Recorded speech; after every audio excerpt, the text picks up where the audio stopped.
소망합니다. 오늘 읽은 사무엘하 5장 말씀을 통하여서 여호와께서 함께 계시니 라는 제목으로 은혜를 나누도록 하겠습니다. 우리가 잘 아는 것처럼 사무엘 상하는 왕이 세워지는 이야기입니다.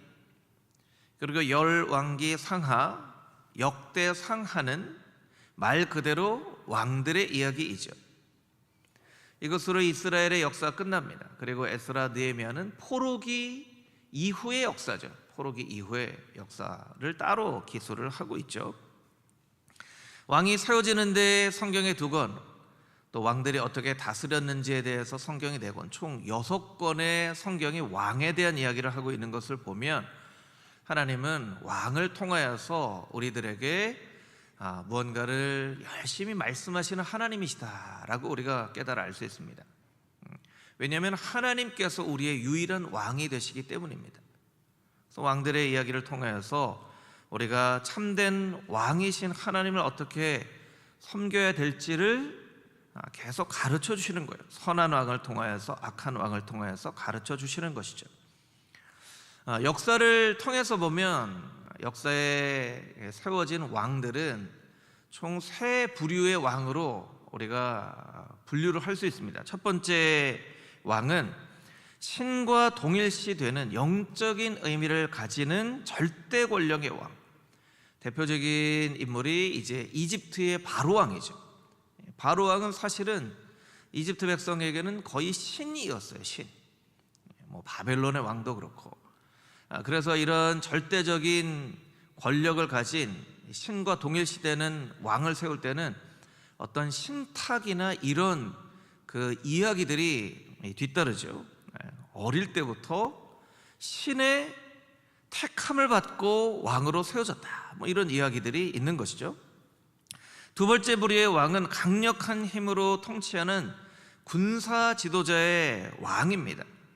대표적인 것은 이제 가나안의 왕들이죠. 이런 왕들에게 필요한 것은 능력입니다. 군사적으로 능력이 있어야 왕으로서의 역할을 할 수 있는 것이죠. 3번째 부류의 왕은 백성의 뜻으로 그 집단 안에서 선출된 왕, 혹은 왕의 자녀로서 그 왕위를 물려받은 세습된 왕을 의미합니다. 에돔이나 모압이나 암몬 왕들이 그런 왕들이죠. 이런 왕들에게 필요한 것은 정치적인 능력이에요. 정치적인 능력. 그래서 백성들을 잘 이렇게 통치하는 능력이 필요하죠. 이스라엘의 왕들을 보면 사울과 다윗은 하나님께 기름 부음을 받아 세워진 왕이죠. 제가 이렇게 찾아보니까 다윗 왕은 3번 기름 부음을 받았더라고요. 소년 다윗 때 기름 부음을 받았고, 사무엘 하 2장에 예루살렘의 왕이 될 때 기름 부음을 받고, 또 온 이스라엘의 왕이 될 때 또 기름 부음을 받은, 그렇게 3번 기름 부음을 받았더라고요. 이렇게 기름 부음을 받고 왕으로 세워지지만 솔로몬 때부터는 왕의 자녀들 중에서 왕이 되어지는 세습된 왕의 모습을 갖게 됩니다. 그래서 우리가 사무엘상하부터 역대하까지의 말씀을 읽으면서는 우리의 마음 가운데 어떤 질문이 있어야 되냐면, 왕은 어떤 존재이고 왕은 어떤 사람이어야 되는가 라는 질문을 가지고 이 본문의 말씀들을 읽어야 이 본문의 말씀을 읽는 의미들이 있는 것이죠. 오늘 말씀은 왕은 어떤 사람이어야 하는지를 우리에게 이야기를 하고 있습니다. 우리 1절에서 3절까지 있는 말씀을 같이 한번 다시 읽도록 하겠습니다. 1절에서 3절 말씀입니다. 이스라엘 모든 지파가 헤브론에 이르러 다윗에게 나와 이르되, 보소서, 우리는 왕의 한 고륙이니이다.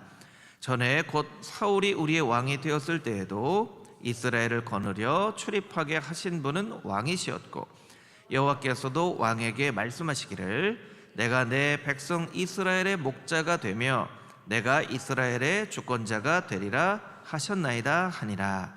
이에 이스라엘 모든 장로가 헤브론에 이르러 왕에게 나아오매 다윗 왕이 헤브론에서 여호와 앞에 그들과 언약을 맺음에 그들이 다윗에게 기름을 부어 이스라엘 왕으로 삼으니라.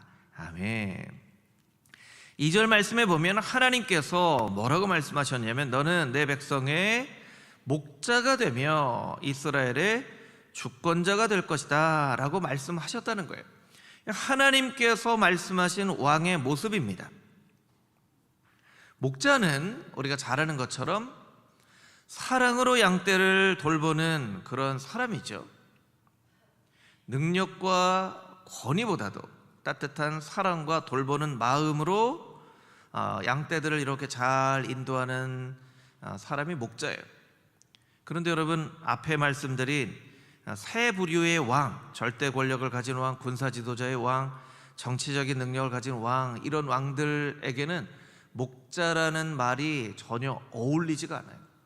여러분, 역대 왕 중에 목자로서의 왕의 모습을 한 왕은 없습니다. 백성들이 왕을 떠받들어 섬기지 왕이 백성들을 섬기는 모습은 없어요. 동일하게 이 세상에 있는 종교에도 보면요, 백성들, 사람들이 제단을 만들거나 해서 신을 떠받들어 섬기지 신이 이 땅 가운데 내려와 인간들을 섬기는 그런 종교는 유일하게 기독교밖에 없는 거예요. 그러니까 하나님께서 말씀하신 왕의 모습은 세상의 역사 가운데에서는 발견할 수 없는 그런 왕의 모습이라는 거예요. 너는 내 백성의 목자가 될 것이다. 목자가 될 것이다. 예수님께서도 요한복음에 보면 친히 예수님 스스로가 어떤 분이신지를 말씀하실 때 선한 목자다라고 말씀하셨죠. 요한복음 10장 11절에서 15절까지의 말씀을 보면 나는 선한 목자라. 선한 목자는 양들을 위하여 목숨을 버리거니와. 목자는 양들을 위하여서 목숨을 버린다는 거예요. 삭구는 목자가 아니어서 이리가 오는 것을 보면 달아나 버린다는 거예요. 왜냐하면 삭구는 까닭에 13절에 보면 양을 돌보지 아니한다는 거예요. 그냥 이익의 수단으로 삼는 것이죠. 근데 14절에 또 말씀을 하고 있습니다. 14절 15절은 우리 같이 한 목소리 읽어볼까요? 나는 선한 목자라. 나는 내 양을 알고 양도 나를 아는 것이 아버지께서 나를 아시고 내가 아버지를 아는 것 같이 나는 양을 위하여 목숨을 버리노라. 아멘. 그래서 예수님께서도 스스로를 선한 목자다라고 말씀해 주셨어요. 여러분, 이것이 굉장히 중요합니다. 하나님께서 말씀하시는 왕의 모습은 목자의 모습이었다는 거예요. 두 번째, 주권자라고 이야기를 하고 있는데 이 주권자는 군사적인 지도자를 의미하는 것이 아닙니다. 하나님께서 사울을 왕으로 삼으셨지만 히브리어로 보면 사울을 왕이라고 이야기를 할 때 아까 세 부류 중에 두 번째 군사 지도자의 왕에 해당되어지는 히브리어 나기드라고 부르셨어요. 나기드. 참 성경을 읽다 보면요, 하나님의 마음을 다 이해할 수는 없지만 하나님께서 정말 한 단어 단어의 의미를 가지고 성경을 기록하게 하셨다라는 것을 알 수 있어요. 사울왕은 그냥 군사 지도자로서의 나기드 왕이라고 이야기를 했는데, 여러분 이스라엘의 역사를 통해서 보면 왕으로 번역되어져 있는 가장 대표적인 말은 멜렉입니다. 멜렉. 그래서 아비멜렉, 엘리멜렉, 멜렉은 왕이에요. 이것이 이제 주권자이죠. 이 주권자가 해야 될 역할은 무엇이냐면 자신의 주권을 누가 부여해 주신 것인지를 깨달아 아는 것입니다. 스스로가 왕이 된 것이 아니에요. 하나님께서 왕으로 세우신 것이죠. 오늘 본문의 말씀에도 보면 다윗을 하나님께서 왕으로 세우시는 거예요. 백성이 요청해서 우리 왕이 되어주십시오 라고 해서 왕이 된 것이 아니라 하나님께서 세워주시는 것이죠. 그래서 하나님 나라를 의미할 때 우리가 킹덤이라는 영어를 씁니다. 킹덤은 무엇입니까? 왕이 다스리는 나라예요. 그래서 왕이 꼭 기억해야 될 것은 누구에 의해서 내가 세움을 받은 왕인가? 진정한 왕은 하나님이시다 라는 것을 깨달아 알아야만 하는 것이죠. 이번 주에 대통령 탄핵안이 통과가 되었죠. 정치적으로 여러 가지 관점이 다 있으실 것입니다. 그런데 우리가 정치적인 관점보다 신앙적인 관점을 놓고 볼 때 이렇게 한번 질문을 해볼 필요가 있을 것입니다. 하나님은 왜 기뻐하지 않으셨을까? 하나님은 어떤 부분을 기뻐하지 않으셨을까? 오늘 본문의 말씀으로 놓고 보면 하나님은 이스라엘의 왕과 대한민국의 대통령을 똑같이 동일시할 수는 없지만 하나님은 어쩌면 목자처럼 백성들을 잘 돌보는 그런 지도자를 원하시지 않았을까?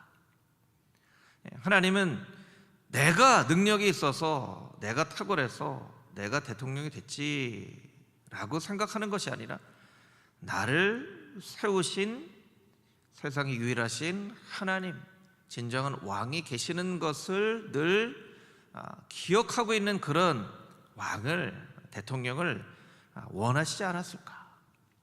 여러분, 사울은 왕으로 세움을 받았지만 사울의 잘못이 무엇입니까? 하나님을 늘 인식하고 하나님을 늘 의지하고 살지 못했다라는 것입니다.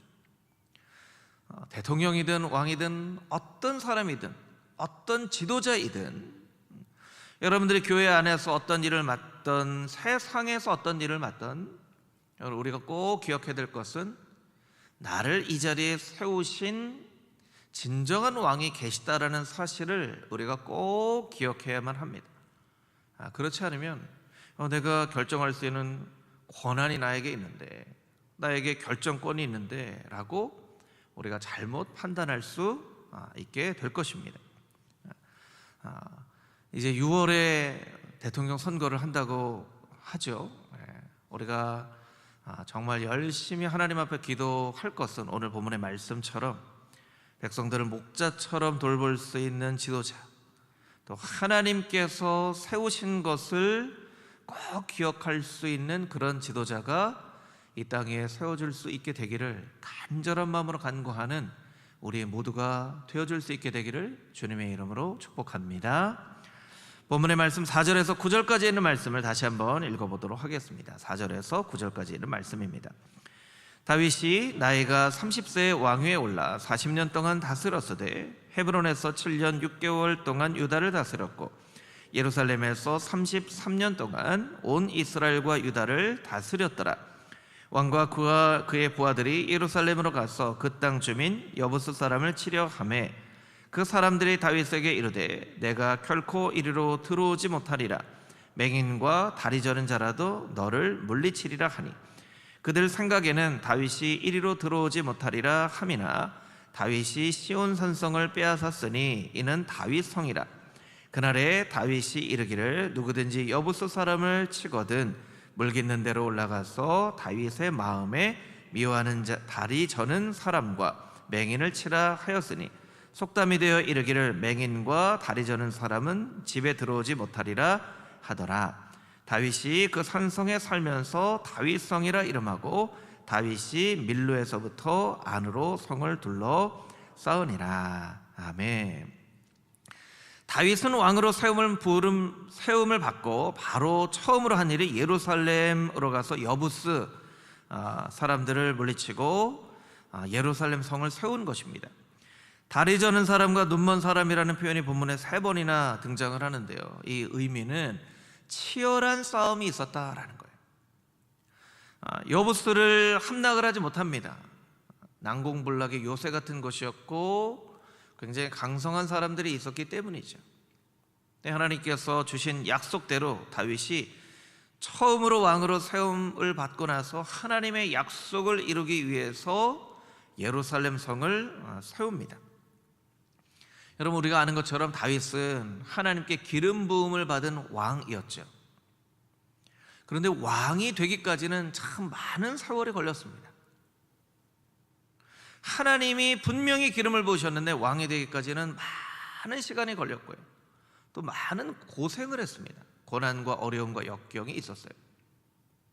여러분, 하나님께서 우리에게 약속의 말씀을 주셔도 그 약속의 말씀이 성취되기까지는 때로는 많은 시간이 걸릴 수도 있다라는 것을 우리가 꼭 기억해야 돼요. 하나님 왜 이렇게 빨리 응답해 주지 않습니까? 하나님 분명히 하나님께서 나에게 말씀해 주셨는데 우리가 이렇게 생각하지만 우리 마음으로는 빨리 응답되면 좋을 것 같죠. 하나님의 때가 있다라는 거예요.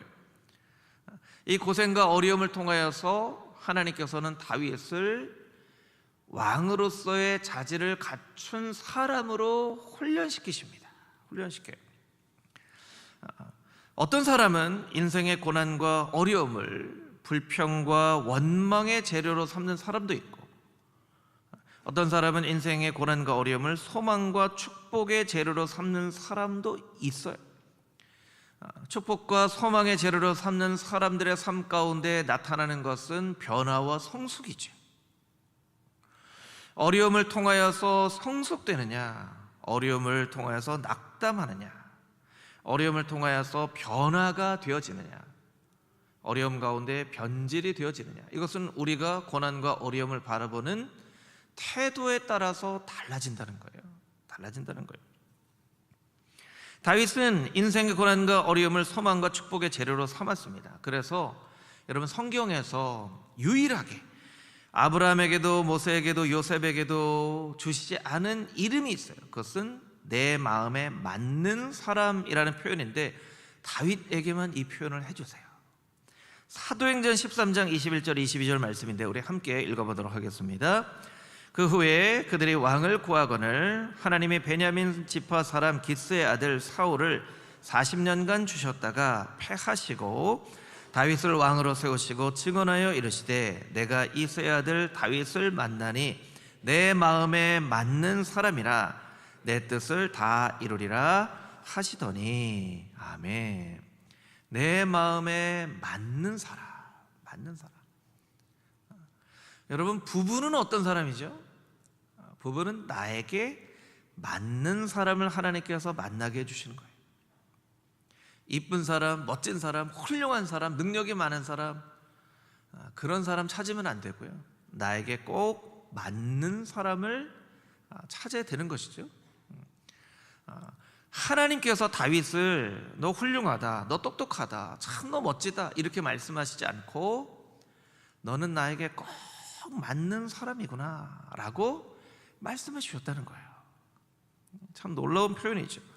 바울은 하나님께서 사도라는 이름을 주시고 또 요한은 하나님의 예수님의 사랑하는 제자, 사랑받는 제자라는 이름을 주시지만 신약에도 바울, 사도 요한에게도 주시지 않는 이름을 다윗에게 주셨어요. 그런데 이 하나님의 마음에 맞는 사람이 되어지기까지는 맞춰가는 기간이 필요합니다. 여러분, 결혼을 하면 딱 마음이 맞는 것 같지만 맞춰가는 기간이 필요하죠. 그래서 맞춰가는 기간 동안에는 때로 부부싸움도 하고 합니다. 어른들이 부부싸움 많이 해라 하는 걸 잘못 이해하면요, 이 부부싸움 하라고 하나 보다. 그게 아니에요. 부부싸움 안 하는 게 제일 좋죠. 그런데 때로는 부부싸움을 통하여서 서로 이렇게 맞춰가는 그런 과정이 필요하다라는 것이죠. 다윗이 기름 부음을 받고 왕으로 세워지기까지의 기간은 하나님과 맞춰가는 기간이라고 할 수 있습니다.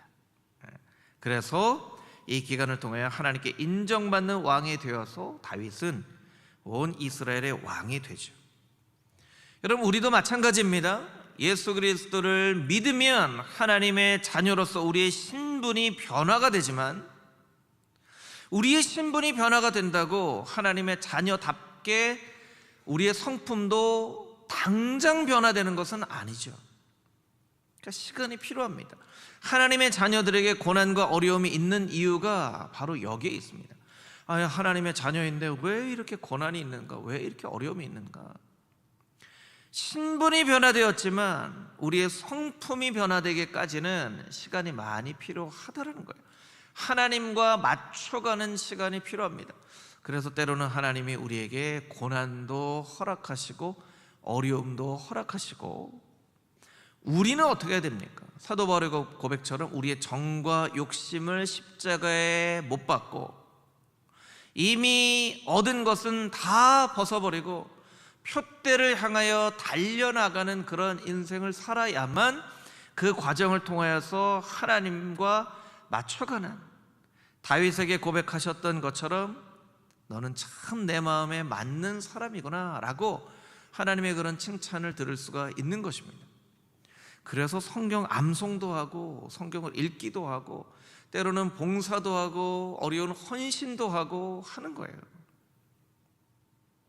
여러분, 우리의 신분이 변화되어졌다고 우리가 나 이제 하나님 자녀 됐는데 절대로 그렇게 생각하지 마십시오. 여러분에게는 변화와 성숙이라는 숙제가 남아있다는 것을 여러분들이 꼭 기억하십시오. 그래서 여러분, 편안하게 신앙생활을 하려고 하지 마세요. 아니, 예수님도 십자가의 길을 걸어가셨는데 우리가 편안하게 신앙생활 하려고 하면 그게 말이 됩니까? 다 차려놓은 밥만 먹고 그냥 은혜만 받고 살아가면 좋을 것 같지만 여러분, 진정한 행복은 어디에 있냐면 예수님과 닮아가는 것, 예수님의 길을 따라가는 것, 그리고 결국에는 하나님께서 우리 한 사람 한 사람에게 너는 다윗처럼 나의 마음에 꼭 맞는 사람이구나 라고 고백을 들을 수 있는 삶이 진정한 행복한 신앙인의 삶이라는 것을 여러분 꼭 기억하시고, 변화와 성숙을 위하여서 예수 그리스도께서 가셨던 길을 따라갈 수 있는, 걸어갈 수 있는 그런 복된 신앙인들이 되어줄 수 있게 되기를 주님의 이름으로 축복합니다. 아멘. 우리 마지막으로 10절 말씀 같이 읽도록 하겠습니다. 10절 함께 읽겠습니다. 만군의 하나님 여호와께서 함께 계시니 다윗이 점점 강성하여 가니라. 아멘.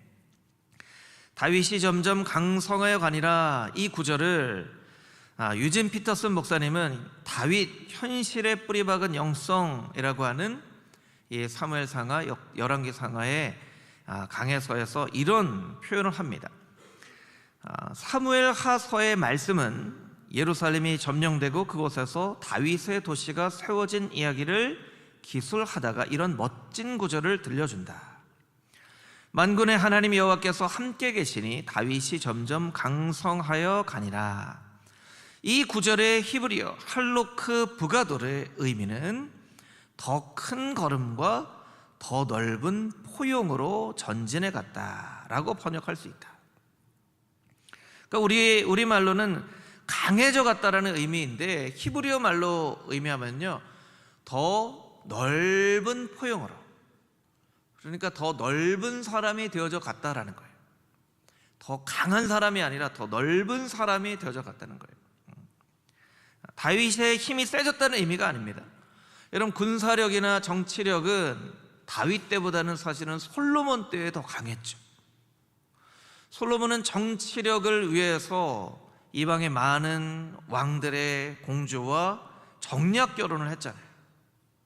정치적인 힘은 세진 것처럼 보여졌지만 결국 솔로몬의 인생은 행복한 인생이라고 할 수 없게 되었죠.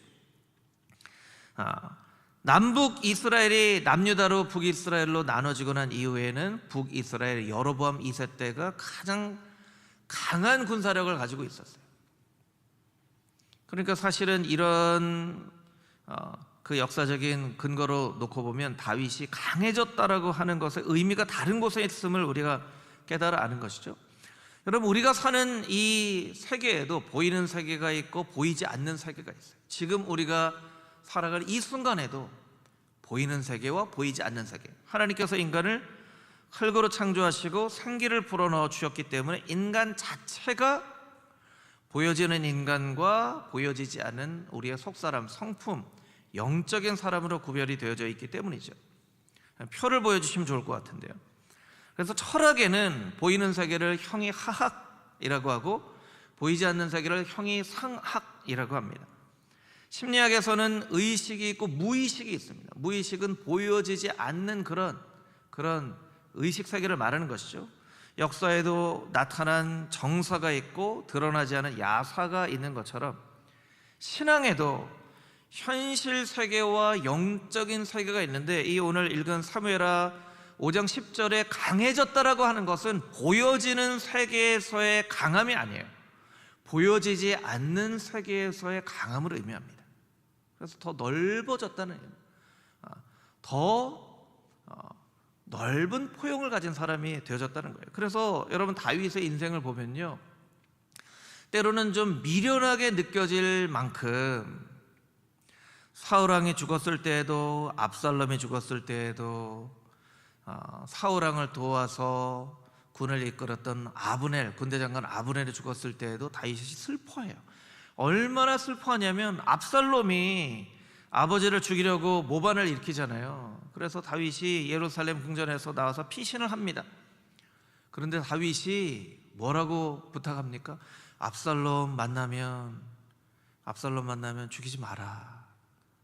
내 아들 압살롬이 어떻게 됐느냐? 압살롬이 죽고 나서는 다윗이 막 울어요. 그러니까 너무나 답답한 나머지 군대 장관 요압이, 왕이시여, 왕이 그렇게 우니까 우리가 이긴 게 꼭 잘못한 것처럼 되지 않습니까? 아니, 백성들은 생명을 걸고 나와서 왕을 지키려고 싸우는데 왕이 이렇게 울면 어떻게 합니까? 눈물을 거두시고 백성들 앞에 몸을 나타내십시오 라고까지 이야기할 정도로, 다윗은 원수 갚지 않고요, 더 많은 사람, 더 넓은 사람을 바보스럽게 느껴질 만큼 더 포용을 합니다. 이게 다윗 왕의 모습이에요. 포용하는 왕, 더 넓은 마음을 가진 왕. 이게 하나님께서 가장 사랑하시는 다윗 왕의 모습이에요. 그래서 다윗이 왕이 되고 나서 한 일들을 보면, 오늘 본문의 말씀처럼 예루살렘을 정복하여서 하나님께서 주신 언약을 완성하고 블레셋과의 전쟁을 합니다. 근데 블레셋과 전쟁을 하는 것은 어떤 곡식을 뺏어오기 위한 게 아니고 우상을 깨뜨리기 위한 전쟁을 해요. 그리고 언약궤를 20년 만에 기럇 여아림에서 예루살렘으로 옮겨오죠. 또 하나님이 거하실 성전을 만들고자 준비를 합니다. 여러분, 이 네 가지가요, 어떻게 보면 다 보여지는 세계에서 어떤 강함을 추구하고자 하는 그런 업적이 아니에요. 다 영적인 의미를 가진 그런 업적이죠. 언약을 성취하고 우상을 깨뜨리고 법궤를 제자리로 올려보내고 하나님 성전 건축하고자 하는 이런 일들을 성경에서는 점점 더 강성해져 갔다라고 표현을 하고 있는 거예요. 여러분, 우리도 강한 사람이 되어지기 원하죠. 능력 있는 사람 되어지기 원합니다. 영향력 있는 사람이 되어지기 원합니다. 그래서 때로는 세상에서 어떤 지위도 있어야 되고, 돈도 좀 있어야 되고, 명예도 있어야 되고, 말의 영향력도 있어야 된다고 생각합니다. 그런데 여러분, 그것이 보이는 세계에서의 강함이 아닙니까? 때로 교회는 보이는 세계에서 가장 약한 존재처럼 보여질 수도 있습니다. 하나님의 성도는 다윗처럼 바보스러울 정도까지 연약한 존재로 보여질 수가 있어요. 그런데 우리가 살아가는 세계는 보이는 세계만 있는 것이 아니기 때문에 우리의 초점은 보여지지 않는 세계에서, 영적인 세계에서 우리가 얼마나 더 강한 사람이 될 수 있을까 하는 생각을 해야 됩니다. 그러니까 예수님이 낮아지신 것이죠. 예수님이 섬기신 것이죠. 여러분, 기도와 말씀으로 또 예수님을 닮아가는 그런 삶의 모습을 통하여서 여러분이 보여지는 이 세계에서 강한 사람이 되려고 노력하는 것이 아니라 영적으로 강한 사람. 그래서 사도 바울은 복음으로 난 아들 디모데에게 내가 꼭 기억해야 될 것이 있다. 내가 은혜 속에서 강한 사람이 되어야 된다. 이렇게 권면을 하고 있습니다. 여러분, 영적인 세계를 볼 수 있는 그런 영적인 시야가 여러분에게 있게 되기를, 또 여러분이 영적으로 강한 사람, 하나님의 기도와 말씀으로 예수님을 한 걸음 한 걸음 닮아갈 수 있는 그런 사람 되기 위하여서 매일매일 믿음의 발걸음을 걸어 나갈 수 있는 다윗 왕과 같이 하나님의 마음에 꼭 맞는 하나님의 거룩한 백성의 삶을 살게 되기를 주님의 이름으로 축복합니다. 아멘.